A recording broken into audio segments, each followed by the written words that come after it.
जय श्री कृष्ण मित्रों। शिव शक्ति ज्योतिष अनुसंधान परिवार में आप सभी का स्वागत है। आज तक हमने आपको सर्वाष्टक अष्टक वर्ग कुंडली में सूर्य, चंद्र, मंगल, बुध, गुरु, शुक्र, शनि, लास्ट में लग्न के अष्टक वर्ग के जो प्रस्तारक बनाने का आपको हमने सिखाया था। आज हम आपको इन प्रस्तारकों का, जैसे सूर्य का है प्रस्तारक तो बता दिया था, और सूर्य अष्टक वर्ग की कुंडली कैसे बनाएंगे, चंद्र कुंडली कैसे बनाएंगे, एक दो आपको उदाहरण बता देंगे। और उसके बाद सर्वाष्टक कुंडली कैसे बनाई जाती है वो बताएंगे। तो ये समझ लो, जो सूर्य से लेके आपको लग्न तक हमने अष्टक निकाले, उन सभी कुंडलियों का जो योग है उसको हम सामुदायिक अष्टक वर्ग भी कहते हैं, लेकिन इसमें लग्न को नहीं लिया जाता जो सर्वाष्टक कुंडली बनाते हैं, क्योंकि इसमें सर्वाष्टक वर्ग में उसमें नहीं लिया जाता लग्न को, क्योंकि लग्न से ही सभी ग्रह गोचर करती हैं, इसलिए लग्न को वहाँ छोड़ दिया जाता है सर्वाष्टक कुंडली में। और दूसरा है कि लग्न लिया जाता है जब हम उसमें पराशरी में लेते हैं, तो पराशर होरा शास्त्र में है कि वहाँ उन्होंने लग्न को भी ले लिया है। तो आपको मैंने लग्न के द्वारा भी अभी समझाता हूँ कि लग्न से जो ले लेंगे तब क्या योग आएगा, और लग्न को छोड़ देंगे तब क्या योग आएगा। लेकिन देखने का तरीका दोनों का सेम है, उसमें आप लोग भ्रमित नहीं होना है कि भ्रम में आ जाए, उसमें भ्रम में आने की कोई आवश्यकता नहीं है। लेकिन आजकल जो कुंडली चल रही है, जो कंप्यूटर वगैरह में या जो भी प्रोग्राम है मोबाइल वगैरह में आते हैं, उन सब में लग्न को छोड़ के ही प्रस्तारक बनाए गए हैं। जो सर्वाष्टक कुंडली बनाई जाती है लग्न को छोड़ के ही बनाई जाती है। तो पहले तो आप समझ लीजिए कि सूर्य अष्टक वर्ग आपको बताया था, उसके प्रस्तारक भी आपको बताए थे। आज मैं उसी तरह की कुंडली ले रहा हूँ उदाहरण के तौर पे। माना किसी का जन्म है 13 जनवरी 69 रात्रि 9:35 मेरठ का। इसमें सभी ग्रह सेम वही है, सिंह लग्न की कुंडली थी, सारी ग्रह वही हैं। इसमें थोड़ा सा परिवर्तन है कि सूर्य यहाँ धनु राशि में है, बुध यहाँ मकर में गया। उसमें हमने आपको दिखाया था बुध यहाँ था और यहाँ था, केवल सूर्य बुध की कुंडली प्रस्तारक चेंज होंगे इसमें, और बल्कि सारे प्रस्तारक सेम वही रहेंगे। अब इसी कुंडली का हम उदाहरण लेकर के चल रहे हैं। ये जो टाइम है 13 जनवरी 69 वाला, उसका ये हमने लिया हुआ है कि जो प्रस्तारक के जो पॉइंट हैं योग, आपको सबको मैंने बताया था जैसे शनि के प्रस्तारक आपने बनाया था, तो वहाँ जो हमारे बिंदु आए थे प्रथम भाव में 6, 3, 3, 2, 5 इस तरह से वहाँ बिंदु प्राप्त हुए थे। बृहस्पति का ये प्राप्त हुआ था, एक लास्ट में योग आया था कि शनि के जैसे 39 पॉइंट मिले थे लास्ट में। योग आप लोग चेक कर लेना, वहाँ 39 पॉइंट आया, तो हर भाव को क्या क्या पॉइंट मिले थे वो सब लिख दिया गया। इसी तरह बृहस्पति को 5, 4, 6 इस तरह से पॉइंट मिले हैं, ये सब हो गया। अब आप ये समझ लीजिए कि सूर्य अष्टक वर्ग हम बनाएं कैसे। तो क्या करना है कि कुंडली में आप देख लीजिए कि सूर्य बैठा कहाँ है। जहाँ पर भी सूर्य हो उसी को आप लग्न मान लीजिए। जैसे सूर्य धनु राशि में बैठा तो उसी को लग्न मान लीजिए। और जैसे हम लग्न बनाते हैं 9, 10, 11, 12, 1, 2, 3, 4, 5, 6, 7, इसी तरह से आप इसको लिख लीजिए। चंद्रमा जहाँ बैठा है, चंद्र को दो आपको उदाहरण दे रहा हूँ मैं। एक चंद्र सर्वाष्टक कुंडली कैसे बनाएंगे, तो जहाँ पे चंद्रमा बैठा है वो अंक उसको लग्न मान लीजिए, और उसके बाद सारे अंक आपने उसी तरह 7, 8, 9, 10, 11, 12, 1, 2, 3, 4, 5, 6 इस तरह से अंक डाल दीजिए। अब हमें देखना है कि जहाँ सूर्य बैठा है, कि जहाँ पे सूर्य बैठा है पंचम भाव और धनु राशि में। सूर्य कहाँ बैठा है, पंचम भाव धनु राशि में। वहाँ पर सूर्य को क्या बिंदु प्राप्त हुए थे, 4। यहाँ शुभ अंक इसको यहाँ पे, इसका मतलब इसको यहाँ 4 यहाँ अपना 4 लिख लीजिए। इस तरह से 4 लिख करके इसको गोल बना दीजिए। 4, 6, 1, 4, 2, 4, 5, 6, 6 और 4, 3, 5, 3, 5 और 4, ये ये शुभ अंक सूर्य के अष्टक में हमको प्राप्त हुए थे। ये सूर्य का जब हमने अष्टक वर्ग बनाया था तो ये हमको अंक प्राप्त हुए थे। उसमें तो अलग है, इसमें दूसरा अलग है, तो इसमें अलग बना दिया है। इसी तरह चंद्रमा का देख लीजिए, चंद्रमा शुभ अंक हमको क्या मिले हैं, जहाँ चंद्रमा बैठा हुआ है पहले वहाँ से आप ले लीजिए। तो जहाँ पे चंद्र बैठा हुआ है, क्योंकि हमने उसी को लगन लिया, वहाँ पे हमको 5 अंक शुभ अंक प्राप्त। ये 5 नोट कर लीजिए। 3 4 3 4 3 2 4 4 5 फिर 5 6 5 6 6 और 2 6 और 2। तो ये समझ लीजिए ये प्रस्तारक हो गए। जो प्रस्तारक हमने सूर्य चंद्र के बनाए थे उसके अनुसार हर भाव में हमको क्या क्या शुभ अंक प्राप्त हुए थे। हमने आपको ये समझाया था कि जब भी सूर्य यहाँ, जैसे जहाँ 4 अंक है यहाँ मध्यम फल प्राप्त होगा। जहाँ 4 से ज़्यादा, जैसे सूर्य यहाँ आया, मकर का जब भी गोचर करेगा वहाँ के शुभ अंक 6 है तो यहाँ ये शुभ फल देगा। जहाँ पर अंक कम है, जैसे 1 है, तो यहाँ जब भी सूर्य गोचर करेगा तो यहाँ पर अशुभ फल देकर ये जाएगा। ये आपको हमने पिछली बार समझाया था। और जैसे यहाँ मीन में जब गोचर करेगा, यहाँ मीन राशि, वहाँ 4 अंक है, यहाँ सामान्य। जहाँ भी 4 से कम अंक है, जहाँ 2 है, 2 अंक प्राप्त है, यहाँ अशुभ फल। कोई जब सूर्य यहाँ से गोचर करेगा तो हमेशा ये अशुभ फल देकर जाएगा इन भाव में। सूर्य से जहाँ भी सूर्य बैठा, जहाँ सूर्य बैठा है यहाँ से जब भी ये गोचर करेगा इन स्थानों पे तो ये शुभ फल देगा। और जहाँ पर 4 से अधिक पॉइंट हैं वहाँ शुभ फल देगा।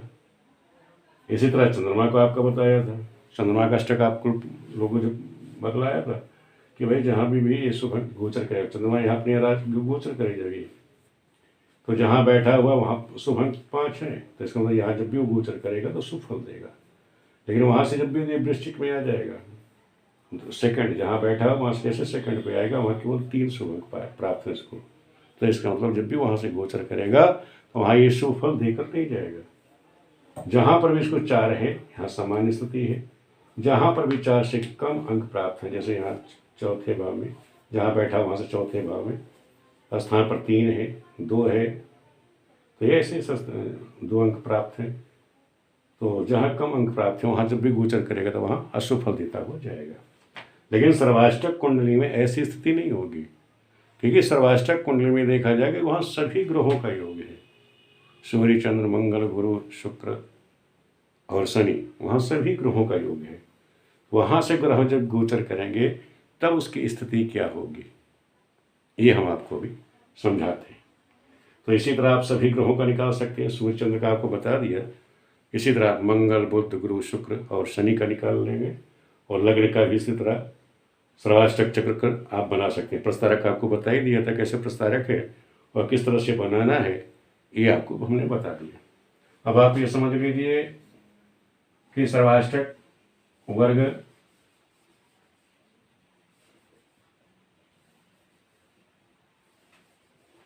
और ये सब समझ लीजिए कि जैसे हमने शनि का सर्वाष्टक बनाया तो इसके हमें शुभ अंक मिले थे। पहले भाव में 6, दूसरे में 3, तीसरे भाव में 3 और चौथे में 2। तो शनि जैसे जहाँ बैठा है जब वहाँ उस भाव से प्रथम भाव से जब भी गोचर करेगा तो शनि प्रथम भाव हमारा प्रथम भाव सिंह राशि जहाँ बैठे जो सिंह लग्न है, जब शनि यहाँ गोचर करेगा यहाँ इसको मिला हुआ शनि ने दिए हैं 6 शुभ अंक प्राप्त है। जब भी शनि लग्न से गोचर करेगा तो समझ लो कि इसको शुभ अंक शुभ फल प्राप्त होगा। और लेकिन यही जब चौथे भाव में आया वहाँ शनि ने केवल 2 अंक दिए। जब शनि यहाँ आएगा गोचर में तो हमेशा अशुभ फल देकर जाएगा, ये आप ध्यान रखें। तो शनि का इसी तरह टोटल क्या आया है 39 पॉइंट। इसी तरह इसके शुभ अंक प्राप्त होते हैं। बृहस्पति के 56, मंगल के 39, सूर्य के 48, ये सब सब शुभ अंक हैं। शुक्र के 52, बुध के 54, चंद्रमा के 49, ये सारे जो शुभ अंक प्राप्त हैं हमको सभी ग्रहों के, इसको वो सर्वाष्टक कहते हैं। ये टोटल होता है 337। ये शुभ अंक हैं कि यहाँ से जब एक ग्रह गोचर करती है अपने स्थान से, ये यहाँ पर शुभ फल देते हैं, ये हमको शुभ अंक प्राप्त है। और उसमें पराशरी में लग्न को भी जोड़ दिया गया है, तो लग्न के जोड़ने से वो वहाँ 386 हो जाता है। तो वहाँ शंका नहीं करनी है। तो ये ध्यान रखने कि भाई आजकल जो चल रहा है प्रेजेंट टाइम में हमें उसे लेके ही चलना है, क्योंकि आजकल कैलकुलेशन केवल इसे ही तक है, क्योंकि लग्न से ही सबका ग्रहों का है कि लग्नेश भी कोई ना कोई ग्रह होगी। तो सूर्य चंद्र मंगल ये सब ग्रह हैं हमारी, तो लग्नेश भी कोई ग्रह होगा, द्वितीय भाव का स्वामी भी कोई ना कोई ग्रह होगा। तो वहाँ लग्न से ही सब ग्रह चलती हैं, तो इसलिए लग्न को छोड़ दिया जाता है, क्योंकि लग्नेश भी हमारा कोई ना कोई ग्रह होगा, तो इस वजह से वहाँ लग्न को छोड़ दिया जाता है। तो अब ये देखना है कि ये तो सप्तास्तारक के अनुसार कितने 337 पॉइंट मिले, लेकिन अब हमें ये देखना है कि इन ग्रहों ने, इन सभी ग्रहों ने प्रथम भाव को कितने शुभ अंक दिए हुए। तो हमने टोटल किया, शनि को प्रथम भाव में शनि ने 6 शुभ अंक दिए हुए हैं प्रथम भाव में, गुरु ने 5 दिया, मंगल ने 4, सूर्य ने 4, शुक्र ने 3, बुध ने 5, चंद्रमा ने 6। यानी कुल जो पॉइंट है यहाँ योग जो आता है वो आया है 33। 33 का मतलब ये हो गया, ये आप समझ लीजिए कि शुभ, यानी 25 से 28 से कम। ये आपको पहले हम समझा देते हैं शुभ अशुभ कब होगा। टोटल अंक हमारे हैं 337, 377, भाव होते हमारे 12। 12 से आप 337 को भाग कर दीजिए, 12 दूनी 24, 12 दूनी 24, 1 1 7, 8 8 दूनी 16, 8 1 9 8, 1 9, 12 108।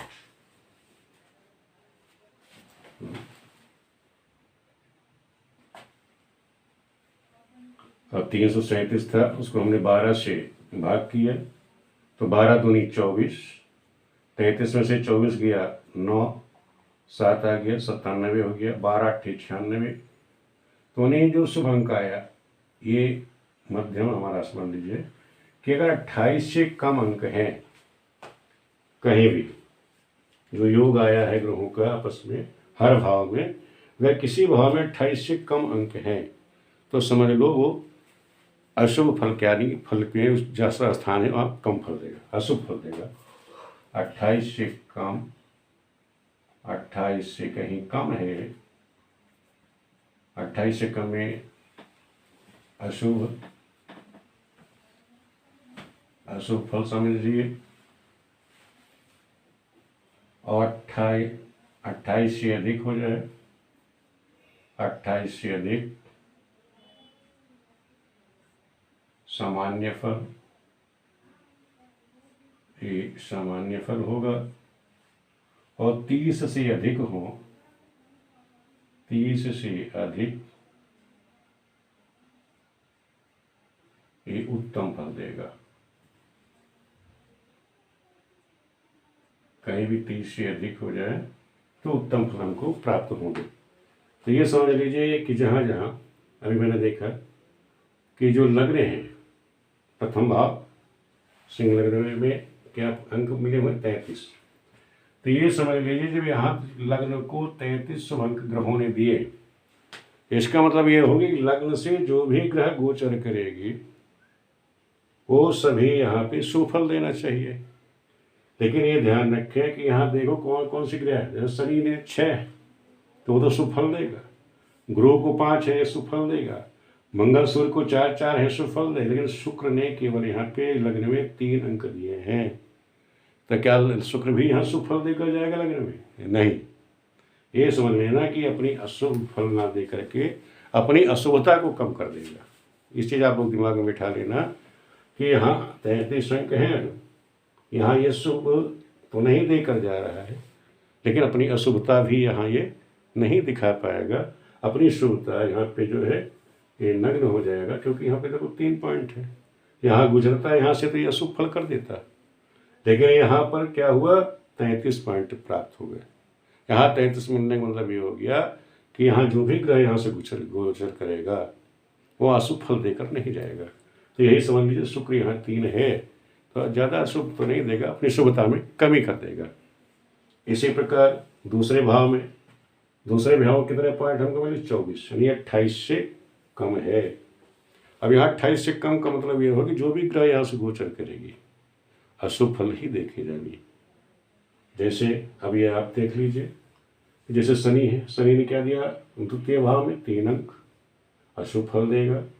गुरु को 4 को यहाँ जब गुरु गोचर करता अपने अष्टक वर्ग में तो 4 अंक को सामान्य फल देता है, लेकिन यहाँ 24 कुल अंक प्राप्त हैं।